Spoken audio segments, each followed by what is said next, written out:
the Vols made some noise last night. The recruitment of 6'4" athlete Joel Wyatt is over.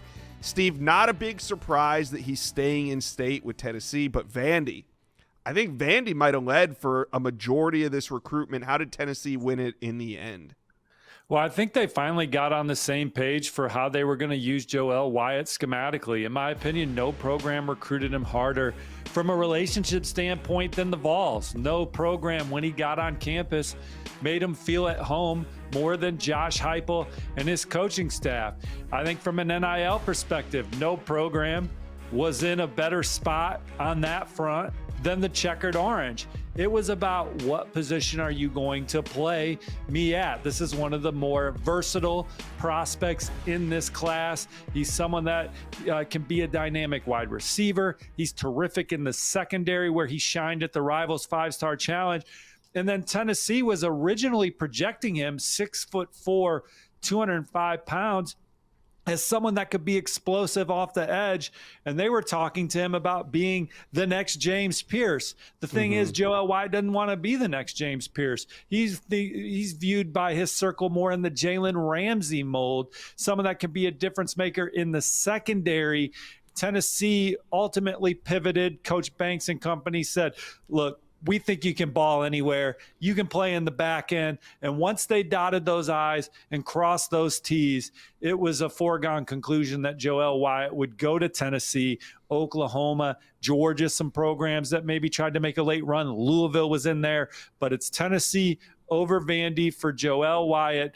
They checked all the boxes, the final one being how they were going to use him on defense. Tennessee has been on an upward trajectory on that side of the football since Coach Heupel, Coach Banks and company landed in Knoxville. It was a championship caliber defensive unit last year. Joel Wyatt keeps it humming for years to come. Another big win for Tennessee for a top target as they push towards the top 10 class, Josh. Right, yeah, pushing towards that top 10 class, and Tennessee's summer surge might not be over. We got another athlete, the number 2 athlete in America, Salesi Moa. He's going to announce later this week. He's 6'2", 175 pounds. Now, Tennessee might have to pull another rabbit out of the hat for this one, Steve. Yeah, this is one where I think they're still playing from behind, but they're continuing to have regular dialogue into decision week with Salesi, his family, his camp, and they've given him a lot to think about. They talked to him about being a two-way player, a guy that could be a difference maker at wide receiver and in the secondary. That's attractive to him. The SEC is attractive to him. Utah is where my prediction is at going into the decision week. My intel still rides with the Utes as of Monday, but Tennessee still continuing to push. We'll see how far they can go in the Salesi Moa recruitment here as they try and beat Utah, pull them out of that state, and add them to a class that, again, has a chance to finish in the top 10. He would be another pickup that would be huge. He's been one of the best 7-on-7 players I've seen this circuit. On game day, he is a physical guy, but he's got ball skills that can make things happen when he's got the football in space. One of the best prospects in America. Tennessee giving him a lot to think about. Utah still has the edge in my mind. All right. Now, if Tennessee is to finish inside the top 10, number 1 running back Savion would really help them get there. He's making his decision August 19th. This is one where, I mean, they're not behind. It could be a coin flip right now between Tennessee and Michigan. I mean, how do you see it, Steve?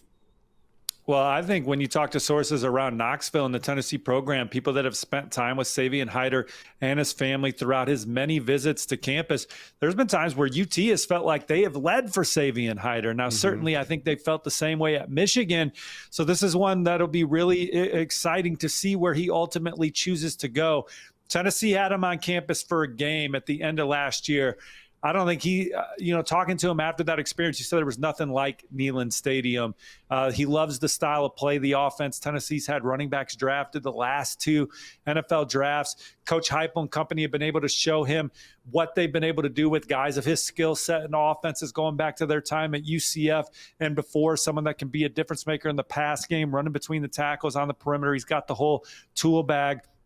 The relationship with Coach Sims, the way Tennessee supports their student athletes off the field with mental health and things of that nature, his family has highlighted in the past. And Tennessee has a great chance to land Savion. I know they're right there on the NIL front as they battle Michigan. Now, the Wolverines, this is the number 1 overall prospect on the board for Michigan. I don't know if they'll go to Bryce Underwood levels to land Savian Hyder, but he is the guy that I think the Wolverines would draft number 1 overall this cycle.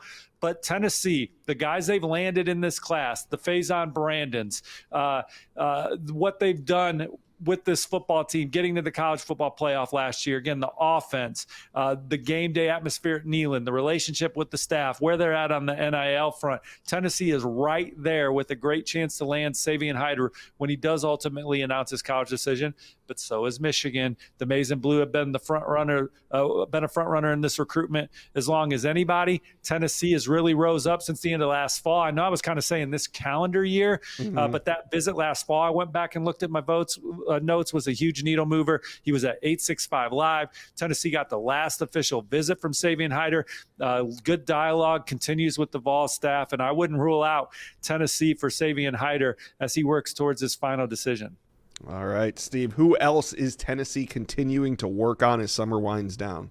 Well, Josh, that list obviously starts with the number 1 ranked receiver in the Rivals industry rankings, Tristan Keys out of Hattiesburg, Mississippi. He's committed to LSU, but Tennessee has been one of his favorites for the entire cycle. There's times where it looked like they led. There's been times where it looks like maybe they lead even since he's been committed to LSU. Tennessee's given him a lot to think about. So is Texas A&M. He's continuing through his process. Has a lot of love for LSU, the way they develop receivers, that coaching staff. But Tennessee, Texas A&M continue to come strong in this recruitment, and the Vols will have as good a chance as anybody for Tristan Keys down the stretch. A couple offensive linemen that they're in the thick of it for. Brody Smith's an in-state NFL legacy recruit that they've offered a scholarship to, that they're one of the finalists for. And then Kamari Blair, 4-star offensive lineman, committed to South Carolina. That day, that morning when he woke up, he was thinking he was going to be a Vol, but Shane Beamer, the Gamecocks, they were relentless, had a good Zoom with him the night before, got it done in the final hours. But Tennessee will continue to look to stay alive with in-state offensive lineman Kamari Blair. Another guy that they will continue to recruit committed elsewhere from my neck of the woods, defensive lineman J.J. Finch from Indianapolis. He popped for Alabama this summer. Tennessee's recruited him as long as anybody. They're going to continue that relationship and dialogue as they try to flip him, Tristan Gibbons, Hezekiah Harris. Those are 2 other pass rushers that Tennessee isn't giving up on. One committed to Auburn, one committed to Texas A&M. So Tennessee, they're one of the more exciting teams to follow on the trail right now. If they land Keys, Hyder, Salesi, is that a top 5 class? The algorithm puts them in good shape there at a very top-heavy class for them.